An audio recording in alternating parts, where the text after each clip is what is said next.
First ever factory outlet Mukunda jewellery KPHP Kothapet Khammam Somajiguda Hanamkonda. నమస్తే కళ్యాణ్ గారు. నమస్తే జయ గారు. కళ్యాణ్ గారు, శశి అని ఒక ఆమె మనకి మెయిల్ చేశారనమాట. తన పర్సనల్ ఇష్యూ చాలా మలుపులు తిరిగిందండి. ఎలాంటి ఆలోచనలు చేస్తున్నారు, ఎక్కడికి పోతుంది అని అనిపించింది నాకైతే పర్సనల్గా. బట్ మీరే కరెక్ట్గా దానికి ఒక సలహాలు సూచనలు ఇవ్వాలి. నెంబర్ ఉంది నా దగ్గర, తప్పకుండా కాల్ చేస్తాను. శశి అంటే నేను అంటే పూర్తి పేరేంటో అంటే పూర్తి పేరు శశిరేఖ అయి ఉండొచ్చేమో బహుశా. నేను జయానండి, అందమైన జీవితం ప్రోగ్రామ్ నుంచి కాల్ చేస్తున్నాను. మేడం నమస్కారం అండి. నమస్తే అండి. నమస్తే. మీ మెయిల్ చూశాను, మాట్లాడొచ్చా మీతో? Madam right. నాతో పాటు డాక్టర్ కళ్యాణ్ చక్రవర్తి గారు కూడా ఉన్నారు, స్టూడియోలో ఉన్నాము. ఒక్కసారి మీరు మెయిల్లో ఏదైతే పెట్టారో ఒకసారి డాక్టర్ గారితో మాట్లాడండి. Okay madam. రైట్ డాక్టర్ గారు. నమస్తే శశి గారు. నమస్కారం సార్. పూర్తి పేరేంటమ్మా? శశిరేఖ. నా పేరు శశిరేఖ అండి, కరెక్ట్. కానీ శశి అని పిలుస్తారండి. చెప్తాను ఏంటమ్మా సమస్య, ఎవరిది? డాక్టర్ గారు, నాకు పెళ్ళి 6 సంవత్సరాలు అవుతుందండి, 6 years అవుతుంది. మా husband the dry fruits business అండి. బానే ఉంటాము, ఇద్దరం ఒక హ్యాపీగానే ఉంటున్నాము. సో ఏంటంటే నాకు పిల్లలు లేరండి. ఓకే. పిల్లలు లేరని చెప్పేసి చాలా సఫర్ అవుతూ ఉన్నాను. చాలా మంది డాక్టర్లను కలిసాను, చాలా గుళ్ళల్లోకి వెళ్ళాను, చాలా నా వరకైన ప్రయత్నాలన్నీ నేను ట్రై చేస్తూనే ఉన్నాను మేడం. అమ్మా. సో డాక్టర్ దగ్గరికి వెళ్ళినప్పుడు కూడా అన్ని టెస్టులు కూడా చేశారు నాకు. సో టెస్టులు చేసినప్పుడు కూడా ఓకే, నాకేం ప్రాబ్లం లేదు, పర్వాలేదండి, మీకు అంతా బానే ఉంది అని చెప్పారు డాక్టర్లు కూడా. ఒకరిద్దరిని అలా చాలా మంది డాక్టర్లను కన్సల్ట్ అయ్యాము. ప్రాబ్లం ఏం లేదు మేడం, అవుతుంది అని చెప్పారు. ఓకే అండి అని చెప్పాను. చెయ్యని ప్రయత్నం లేకుండా ప్రతి ఒక్క ప్రయత్నం చేస్తున్నాను, కనపడ్డ రాయి కల్లా ముక్కుతూ ఉన్నాను. ఇలా ఉంటూ ఉండగా కాదమ్మా, కౌన్సిలింగ్ కి ఇద్దరు వెళ్తారు కదా, తను కూడా వచ్చారా, మీ హస్బెండ్ కూడా వచ్చారా? అవును మేడం. ఓకే. మరి కదమ్మా, అతనికి ఏమైనా సమస్య ఉందన్నారమ్మా మెడికల్ గా? ఏమన్నా చెప్పారా? అంటే తను చేయించుకోలేదండి టెస్ట్లు. తర్వాత ఇంకా నాలో ప్రాబ్లం ఏం లేదు అని చెప్పి 2-3 డాక్టర్లు సజెస్ట్ చేసిన తర్వాత తను కూడా చేయించుకోండి అని రిక్వెస్ట్ చేశాను. సో తను అప్పుడు చేయించుకున్నారు. తనకి ప్రాబ్లం ఉంది. ఓకే ఓకే ఓకే, ప్రాబ్లం ఉంది. సో తనకి ప్రాబ్లం ఉంది, మెడిసిన్ వాడితే ప్రాబ్లం క్యూర్ అవుతుందండి, మీకు పిల్లలు అవుతారు అని చెప్పారు. ఓకే అండి అని చెప్పి తను మెడిసిన్ వాడుతూ ఉన్నాడు. ఇంకా ఫ్యామిలీలో ఎలా ఉంటుందో తెలుసు కదా సార్. పిల్లలు లేకపోయేటప్పటికి సూటిముటి మాటలు, అసలు ఎలా అంటే చాలా ఇబ్బందిగా ఫీల్ అయ్యేదాన్ని. అయినా కూడా పర్వాలేదులే, నా హస్బెండ్ నన్ను చూసుకుంటున్నాడు కదా, అవుతుందిలే, మాకు ఎప్పటికైనా అవుతారు పిల్లలు అన్న హ్యాపీనెస్ లో ముందుకు వెళ్తూ ఉన్నాను. ఎవరేమన్నా పట్టించుకోకుండా అలా జీవితాన్ని కొనసాగిస్తూ ఉన్నాను. ఇది ఇలా ఉండగా ఎప్పుడు తను భోజనానికి నేను క్యారియర్ పంపిస్తాను తనకి, షాప్ కి.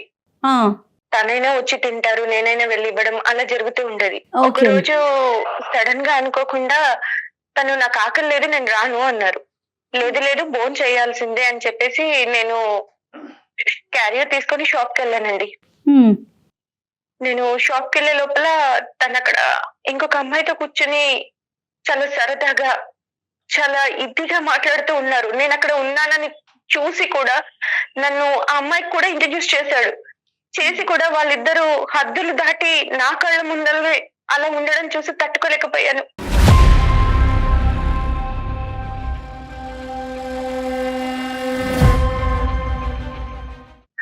అసలు చెప్పడానికి నాకే ఆశ్చర్యంగా ఉంది సార్.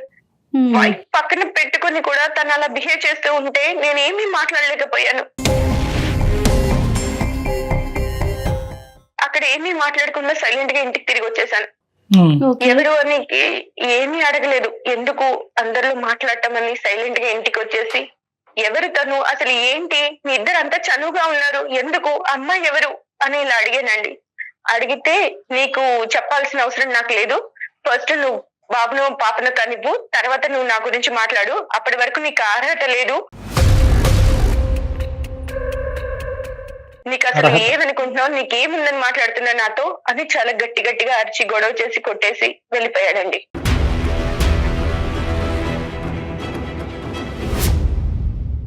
చాలా నరకం అనిపించింది. నేను అన్ని నాలో ప్రాబ్లం లేకపోయినా కూడా నేను చాలా హ్యాపీగా ఉన్నాను. నా ప్రాబ్లం నాలో లేదు, తనలో ఉన్నా కూడా నేను అవన్నీ పట్టించుకోకుండా తనతో జీవితాన్ని కొనసాగిస్తూ చాలా సంతోషంగా ఉంటూ ఉన్న టైంలో తను ఇలా చూసి తట్టుకోలేకపోయాను మేడం.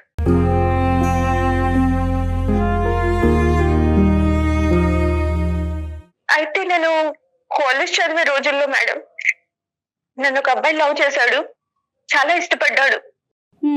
చాలా ఇదిగా ప్రతి ఒక్కరికి గోడల పైన శశి శశి శశి అభి అంటే ప్రతి ఒక్కరికి నోటెడ్, అలా ప్రతి ఒక్కరు అలా హ్యాపీగా ఉండేవాళ్ళు. అప్పుడు నన్ను లవ్ చేసేవాడు.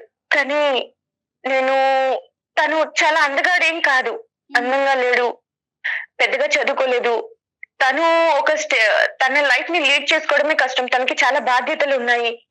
ఇంకా నన్ను పోషించే సంపాదన కూడా తను సంపాదిస్తాడో లేదో అని ఆలోచిస్తారు కదా మేడం. నేను ఆ టైంలోనే మా నాన్నగారికి చెప్పుండొచ్చు నేను ఇలా లవ్ చేశాను అని. కానీ ఎవరైనా కన్న తండ్రికి ఉంటుంది కదా మేడం, నా కూతుర్ని నాకంటే గొప్ప వాళ్ళకి మాత్రమేనండి. నేను ఇష్టపడ్డాను. ఓకే, పెళ్లి దాకా వెళ్ళలేదు అంతేనా? Yes madam. Okay okay. నేను పెళ్లి చేసుకుంటే తను మర్చిపోతాడు, హ్యాపీగా ఉంటాడులే అని అనుకున్నానండి. ఓకే. సో ఇలా నేను అన్ని 6 సంవత్సరాల నుంచి ఏది గుర్తుకు చేసుకోలేదు. తను నా అంతలో నేను ఉంటున్నాను, అన్ని మర్చిపోయి నా భర్తే నాకు సర్వస్వం అని బ్రతుకుతున్నాను మేడం. నేను తన కోసమే ఉండాలి అన్నట్టు నేను మా హస్బెండ్ కోసమే అన్ని భరిస్తూ ఉంటూ ఉన్నాను. ఎవరెన్ని మాటలు అన్నా పట్టించుకోకుండా, బంధువులు పిల్లలు లేరు, గొడ్రాలు అని ఇలా చాలా హింసిస్తూ ఉన్నా కూడా నేను ఎప్పుడు పట్టించుకోలేదు. నా భర్తే నన్ను ఇలా చూసేటప్పటికి తట్టుకోలేకపోయాను మేడం. చాలా ఏడుపు వచ్చేసింది, చాలా బాధ అనిపించింది.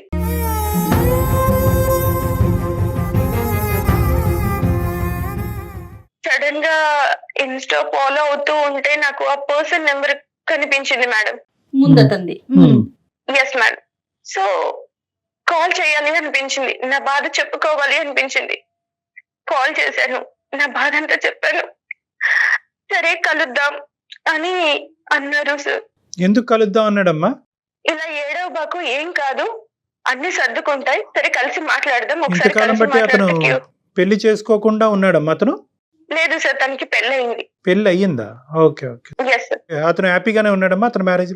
ఇంకా నేను అవన్నీ ఏం మాట్లాడలేదు సార్. నా బాధని నేను తనకి చెప్తాను అన్నట్టు ఫోన్ చేశాను.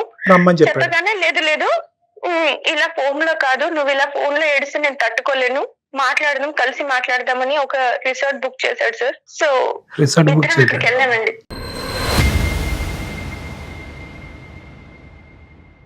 రిసార్టే దొరుకుతాయమ్మా మనకి ఈ టైంలో? అంటే సార్ నేను అసలు ఆ సిచ్యువేషన్ లో ఎక్కడ ఏంటి అని కూడా ఏం ఆలోచించలేదు సార్. ఫస్ట్ అసలు మాట్లాడాలి, నా బాధను తనతో చెప్పుకోవాలి. నేను ఇలా ఇదయ్యాను, నీ మీద ఉన్న ప్రేమను కూడా నేను చంపుకొని ఇలా ఉంటే నన్ను ఇలా ఇది చేస్తున్నారన్న పెయిన్ లోనే ఎక్కడ ఏంటి అని కూడా ఏం ఆలోచించలేదు. సరే వెళ్ళావమ్మా రిసార్ట్కి వెళ్ళారా? వెళ్ళాను సార్. సో రిసార్ట్ కి వెళ్ళిపోయేటప్పటికి తనని 6 years నుంచి మిస్ అయిన ఫీలింగ్ తట్టుకోలేక అసలు చూడగానే నన్ను నేను కంట్రోల్ చేసుకోలేకపోయాను సార్.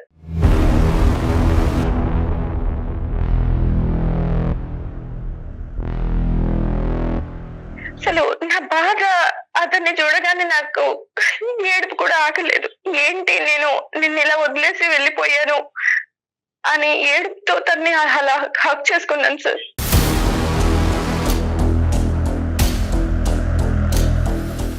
హక్ చేసుకొని నా బాధ అంతా తనకి చెప్పుకొని చాలా ఫీల్ అయ్యాను.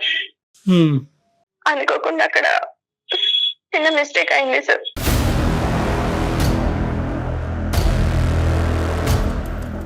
అలా కలుసుకుని బాధ చెప్పుకోవటం అంటే కనుక మనసులు కలుసుకుని చెప్పుకోవటమా, లేదంటే భార్యాభర్తల కింద కూడా కలిసారా? ఎస్ సార్, 3 months కి తెలిసింది సార్ నేను కన్సీవ్ అని. అయ్యో రామా. సో కన్సీవ్ అవ్వగానే ఇంట్లో వాళ్ళందరూ ఎప్పటి నుంచో ఎదురు చూస్తున్నారు కదా, చాలా హ్యాపీగా ఫీల్ అయిపోయి అందరికి బంధువులకు చెప్పుకోవడము, చాలా సెలబ్రేషన్ లాగా చేసుకుంటున్నారు, చాలా హ్యాపీగా ఫీల్ అవుతున్నారు. మా హస్బెండ్ కూడా అందరూ చాలా ఒక ఫెస్టివల్ లాగా చేసుకుంటున్నారు సార్. యాక్చువల్లీ అక్కడ విషయం ఏంటంటే, యాక్చువల్లీ నా కడుపులో పెరుగుతున్న బిడ్డకి తండ్రి నా భర్త కాదన్న విషయం నా ఒక్కదానికే తెలుసు సార్.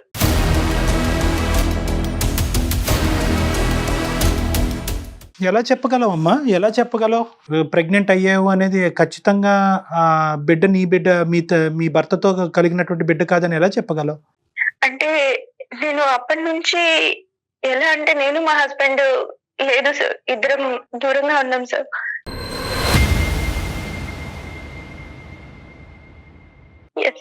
ఇప్పుడు కన్సీవ్ అయ్యాను.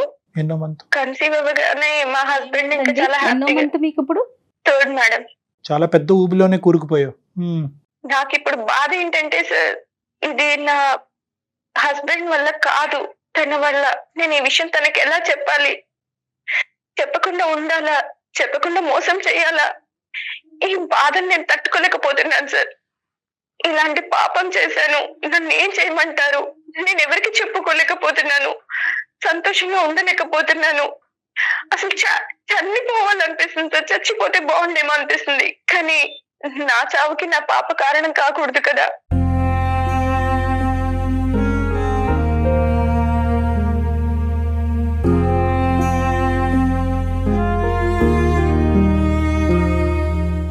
తనని ఎందుకు బలి చేయాలి అని ఆలోచిస్తున్నాను. ఇంకొక సెకండ్ అసలు ఏంటి వద్దు, నాకు ఇది నేను తీసేయించుకోవాలి, నాకు ఇది వద్దు, ఇంట్లో వాళ్ళకి చెప్పకుండా మిస్క్యారీ అయిందని చెప్పి తీసేయించుకోవాలా అని ఇలా చాలా చాలా చాలా డౌట్స్ వస్తున్నాయి సార్.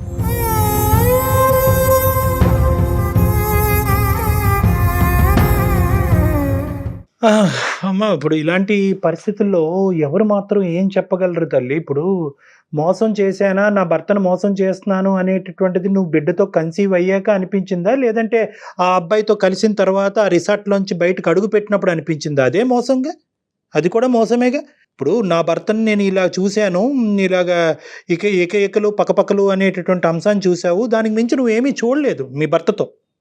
వాళ్ళు ఫ్రెండ్స్ అయ్యి ఉండొచ్చు, ఇంకోటన్నా అయ్యి ఉండొచ్చు. ఇప్పుడు బిడ్డ పుట్టాడు కాబట్టి పెద్ద తప్పు, బిడ్డతో కన్సీవ్ అవ్వకపోతే చిన్న తప్పు కాదు. At the end of the day it's a breach of trust, నమ్మక ద్రోహం ఇది.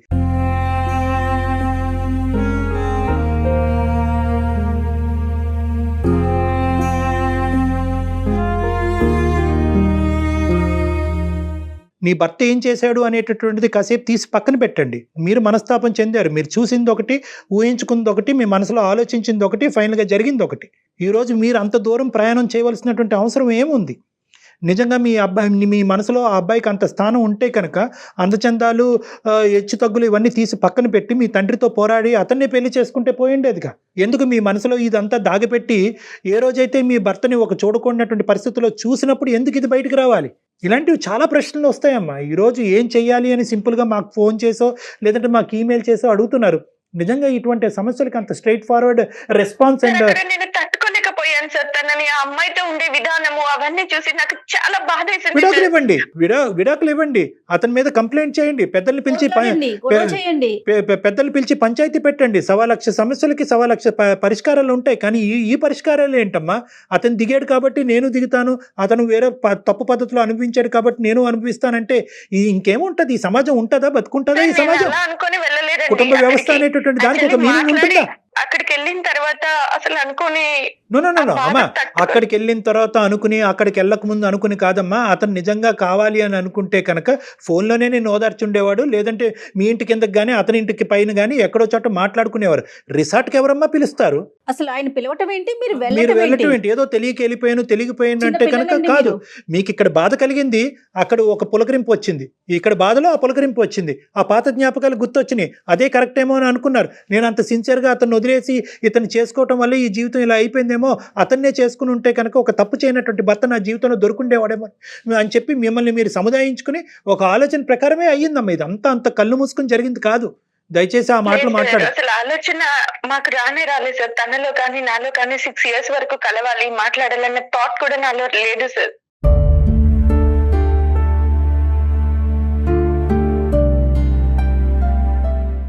అక్కడ అలా చూసిన తర్వాత సిచ్యువేషన్ కంట్రోల్ అవ్వలేక నేను తనకి ఫోన్ చేసి నా బాధను షేర్ చేసుకోవాలి అనుకున్నాను తప్పించి ఇంకా నేను అంతకు మించి ఇంకేం అనుకోలేదు. అక్కడికి వెళ్ళిన తర్వాత ఓదార్చే టైంలో అలా అనుకోకుండా అలా తప్పు అలా అలా జరిగిపోయింది. అలా ఇదన్నా సినిమా అండి. అవ్వదమ్మా, అలా అవ్వదు. సరే, ఇప్పుడు ఏంటంటే నిన్ను నిందించి నిన్ను ఖండించడం అనేది ఇక్కడ సొల్యూషన్ కాదు. ఎందుకంటే ఈ స్టోరీ 100కి 99 మంది ఈ విధంగానే అనుకుంటారు. నేను మాట్లాడినట్టే మాట్లాడతారు. అంటే ఏంటంటే నువ్వు అక్కడికి ఎందుకు వెళ్ళావు, రిసార్ట్కి ఎందుకు వెళ్ళావు, బాధ చెప్పుకునే దానివి శరీరాలు ఎందుకు ఒకరికొకరు అప్పచెప్పుకున్నారు అనేటటువంటి అంశాన్ని ఎవరన్నా మాట్లాడతారు. నెంబర్ 2, ఎవరన్నా ఏమన్నా అంటే కనుక అతను గడ్డి తిన్నాడు కాబట్టి నువ్వు గడ్డి తింటావమ్మా, నీ భర్త గడ్డి తిన్నాడు కాబట్టి నువ్వు గడ్డి తిన్నావమ్మా అని అంటారు. లేదా ఇంకొక వంతు మనుషులు ఏమంటారంటే కేవలం నీ భర్తని ఒక స్త్రీతో పాటు ఒక సంతోషకరమైనటువంటి వాతావరణంలో చూసే దానికి మించి నువ్వు ఏమీ చూడలే కదమ్మా, అతనికి మించినటువంటి మెట్టెక్కి నువ్వు ఎందుకు ఇంత ఇంత ఇలాంటి దానికి ఒడిగట్టావని చెప్పి అనుకుంటారు. ఈ మూడు రకాలుగా నేను పబ్లిక్ చేసింది అనుకుంటారు. తప్పే, నాకు తెలుసు ఆ విషయం. బట్ నేనేమి చేయలేకపోతున్నాను సార్ ఇప్పుడు.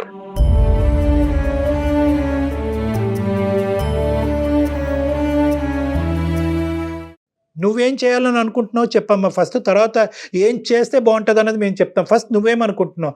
నీ కానటువంటి బిడ్డని ఇదే విధంగా దిగమింకుని సీక్రెట్గా పెంచి పెద్ద చేస్తే కనుక అభిమానాలు ఆప్యాయతలు అది పెరిగిన నేను తర్వాత నమ్మక ద్రోహం చేసిందని అవుతానేమో అనిపిస్తుంది సార్. ఆ నిందని నేను మొయ్యలేను sir.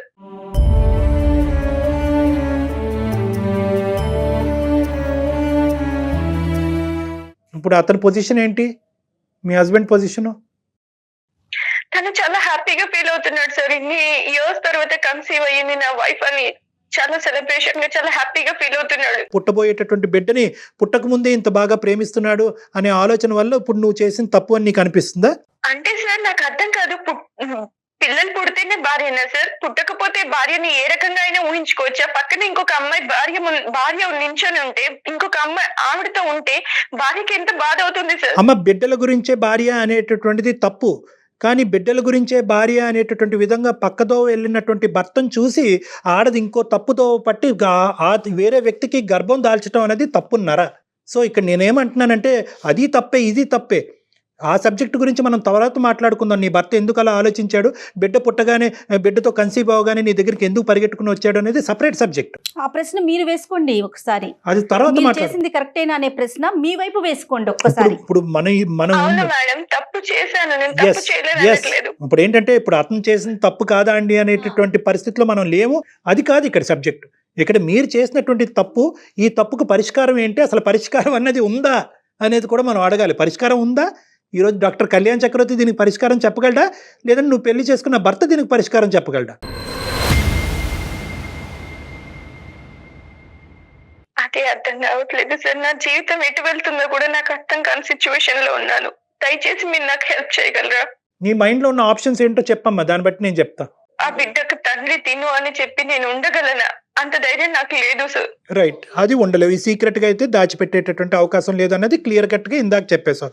Option number 2. Yes, sir. రెండోది ఏంటి తల్లి?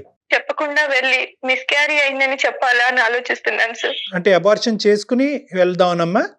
Yes sir. రైట్, అది రెండోది. మూడోది ఏంటమ్మా, ఇంకేమైనా ఉన్నాయా? లేదు సార్. మూడో ఆప్షన్ నేను చెప్పనా? ఆ బేబీ వద్దు Yes, sir. తనకంతే. అమ్మ, ఇప్పుడు బిడ్డతో నీకు ఒక ఇమోషనల్ అటాచ్మెంట్ పెరిగిందా లేదా?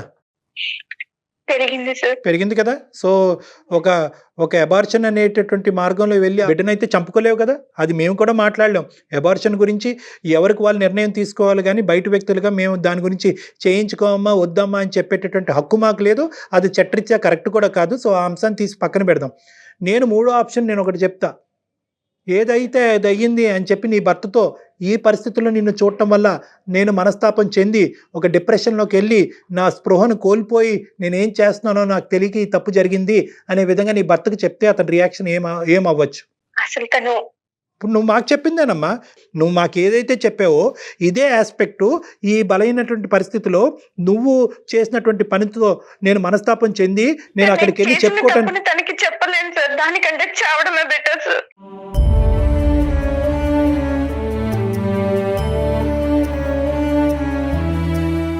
నేను తనకి చెప్పి తనని బాధ పెట్టి ఇలా అవ్వడం కంటే నేను సూసైడ్ చేసుకోవడమే కరెక్ట్ సార్.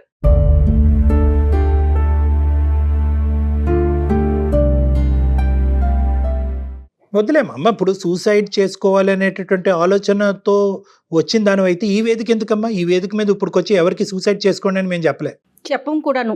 ఓకే. సో అది కాదు. అది తీసి పక్కన పెట్టండి. బ్రతుకుంటానికి 1000 కారణాలు ఉంటాయి. 100 సమస్యలకి 1000 సొల్యూషన్లు ఉంటాయి. కొద్దిగా కూల్గా మనం ఆలోచిద్దాం. ఇప్పుడు నేనేమంటున్నానంటే బిడ్డను వద్దు, మిస్క్యారేజ్ అయ్యిందని చెప్పి వాళ్ళకి చెప్తే బాగుంటుందేమో, సమస్యకి పరిష్కారం నువ్వు అనుకుంటున్నాం. కానీ చేతులారా ఏ తప్పు చేయనటువంటి ఒక బిడ్డని చంపుకున్నాను అనేటటువంటి ఫీలింగ్తో నువ్వు బతుకుండగలవమ్మా? అప్పుడు హ్యాపీగా ఉండగలవా నువ్వు? అది కూడా బాధేగా. అది కూడా బాధే ఆ, నీ పరువు జీవితాంతం మా బాధని మోయగలనా సార్ నేను ఇప్పుడు నా బిడ్డకు తండ్రి తను కాదు అని జీవితాంతం మా బాధ నేను. అది కరెక్టే. కానీ నేను ఏంటంటే నువ్వు చెప్పినటువంటి ఆప్షన్ బి నేను అంటున్నానమ్మా. ఒకప్పుడు మిస్క్యారేజ్ అయ్యింది అనేటటువంటి విధంగా వాళ్ళు చెప్పటం వల్ల నీకు 2 సమస్యలు అప్పటికీ లైవ్లో ఉంటాయి. 2 నీ బుర్ర తినేటటువంటిది నేను డిప్రెషన్లోకి తీసుకెళ్లే 2 సమస్యలు అప్పటికీ ఉంటాయి. బిడ్డను నేను చేతులారా చంపుకున్నాను. ఒక మనిషితో కలవలసినటువంటి అవసరం ఏంటి? పాపం పుణ్యం ఎరగినటువంటి బిడ్డని భూమి మీదకి తీసుకురాకుండా లోపలే చంపుకోవాల్సినటువంటి దుర్భర స్థితికి నేను ఎందుకు దిగజారిపోయాను, నేను ఎందుకు ఒక హంతకురాల్లా మారాను అనే ఫీలింగ్ కూడా నీకు రావచ్చు. నెంబర్ 1. నెంబర్ 2, కేవలం ఇది చేయటం అన్నంత మాత్రాన నీ తప్పు చెరిపేసుకోగలవమ్మా? అప్పుడు కూడా నువ్వు చేసినటువంటి తప్పు నిన్ను వెంటాడుతుంది కదా. అవుట్ ఆఫ్ ద మ్యారేజ్ నేను ఒక మనిషిని కలిశాను, నా భర్త కళ్ళు కప్పి నేను ఒక తప్పు పని చేశాను అనేటటువంటి ఆలోచన వెంటాడుతుంది కదా. సో బిడ్డను చంపుకోవటం వల్ల, ఈ బిడ్డను అబార్ట్ చేసుకోవటం వల్ల నీకు నీ సమస్యకి దీర్ఘకాలికమైనటువంటి పరిష్కారం దొరుకుతుందని నేను అనుకోవట్లే. So your option B is not apt and not correct. మరి ఎలా సార్? ఎలా నేను బ్రతకడం? ఎస్, నేను చెప్పేది ఏంటి అంటే తప్పు జరిగింది. ఈ రోజు కాకపోయినా రేపైనా నీ తప్పు నువ్వు ఒప్పుకునేటటువంటి పరిస్థితి వస్తుంది. ఏది? ఇర్రెస్పెక్టివ్ ఆఫ్ ద ఫ్యాక్ట్ నువ్వు గర్భం ఉంచుకున్నా, తీయించేసుకోవాలని అనుకున్నా, నీ మనసులో ఆ ముళ్ళు అలా గుచ్చుకుంటుంది. గుచ్చుకున్నంత కాలం నువ్వు హ్యాపీగా నీ భర్తతో నువ్వు సంసారం చేయలేవు, సంతోషంగా సుఖంగా ఉండలేవు. తప్పు చేశాను అనే ఆలోచన నేను తినేస్తుంది. కాబట్టి తప్పు ఈరోజు ఇర్రెస్పెక్టివ్ ఆఫ్ ద బిడ్డ ఉందా లేదా అనే అంశం కాకుండా తప్పు ఎప్పటికైనా ఒప్పుకోవాలి. తప్పు ఒప్పుకోవాలి, ధైర్యంగా ఒప్పుకోవాలి. అతను కలిసి ఉంటాడా ఉండడా తర్వాత విషయం, ఆ తర్వాత అంశం అమ్మా. కలిసి ఉంటారా అంటే ఏ కుటుంబాన్ని వెడగొట్టేటటువంటి ఉద్దేశం నాకు తెలియదు. నాకు ఆ ఉద్దేశం లేదు. అర్థం చేసుకొని ఉంటాడు సార్ నాతో. రైట్, అది ఆప్షన్ బి. నన్ను చూస్తాడు కదా అమ్మ, అది ఆప్షన్ బి. అతను ఉంటాడా? అతను ఉండడు కాబట్టి నేను తప్పు కప్పేసి ఇలా నా లోపల దాచేసుకుని నేను ఒక ఆర్టిఫిషియల్ జీవితం అతనితో గడుపుతాను అనుకోవటం అనేది ఇంకా నరకయాతం. ఒక బిడ్డను చంపేసుకుని ఒక అబద్ధాన్ని కప్పేసి ఒక ఆర్టిఫిషియల్గా ఇంకో 40-50 సంవత్సరాల పాటు మా ఆయన కళ్ళు కప్పేసి ఏమీ తెలియని దానిలాగా నేను నా భర్తతో పాటు గడుపుతాను అనేటటువంటిది ఇంకా ప్రమాదకరం. లేదు, నువ్వు అలా చెప్పేటటువంటి ధైర్యం నీకు లేదు అంటే కనుక ఆ మెసేజ్ కన్వే చేయమంటే నేను కన్వే చేస్తాను. నేను ఈ నిజాన్ని తనకి చెప్పి నేను తనతో ఉండలేను సార్. తను నన్ను పిల్లలు పుట్టకుండానే నన్ను ఒక రకంగా చూసేవాడు. ఇప్పుడు ఈ రకంగా చేశానంటే తను నాతో ఉంటాడని నేను అనుకోను సార్. ఈ విషయం తెలిస్తే నాతో ఉండడు తను.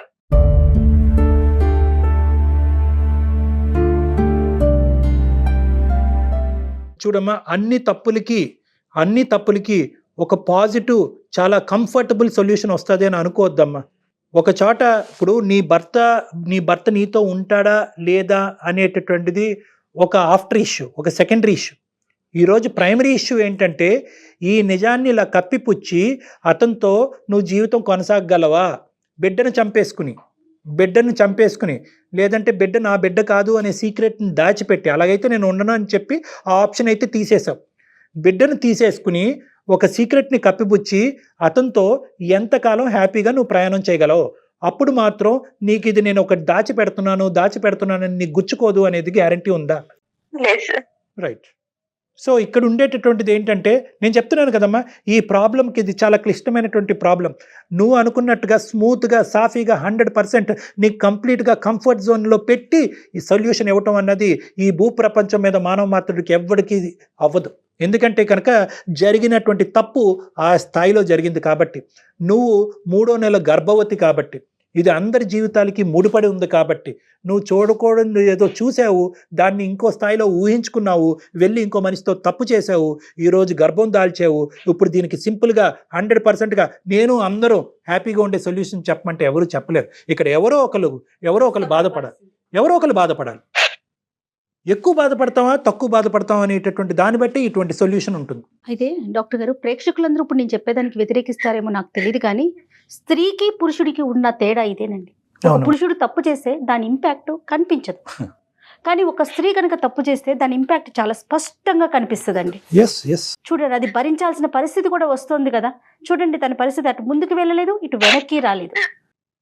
ఎస్ మేడం, ఒక స్త్రీగా నన్ను బాగా అర్థం చేసుకున్నారు. అమ్మ ఒకటే నేను చెప్తాను తల్లి, ఇక్కడ ఏంటంటే ఇది బహుశా మేము చెప్పేటటువంటి సొల్యూషన్ నీకు చాలా పార్షల్గా ఇన్కంప్లీట్గా అనిపించవచ్చు. నేను ఇందాక చెప్పాను కదా, దీనికి కంప్లీట్గా అందరూ నవ్వుకుని సంతోషంగా ఉండే సొల్యూషన్ దీనికి లేదు. కాబట్టి నేను ఎంచుకున్నటువంటి సొల్యూషన్ ఇది, తర్వాత నీ ఇష్టం. ఎందుకంటే నేనేమంటానంటే, ఏమో నేను తప్పుగా ప్రవర్తించాను అనే రియలైజేషన్ నీ భర్తకు రావచ్చేమో. నేను తప్పుగా, ఒక స్త్రీ అంటే కనుక, ఒక భార్య అంటే కేవలం పిల్లలు అనేటటువంటి మెషిన్ లాగా నేను నా భార్యను నేను పరిగణనలోకి తీసుకోవటం వల్లే నా భార్య మనస్తాపం చెంది ఇటువంటి తప్పు చేసిందేమో అనేటటువంటి రియలైజేషన్ నీ భర్తకు రావచ్చు.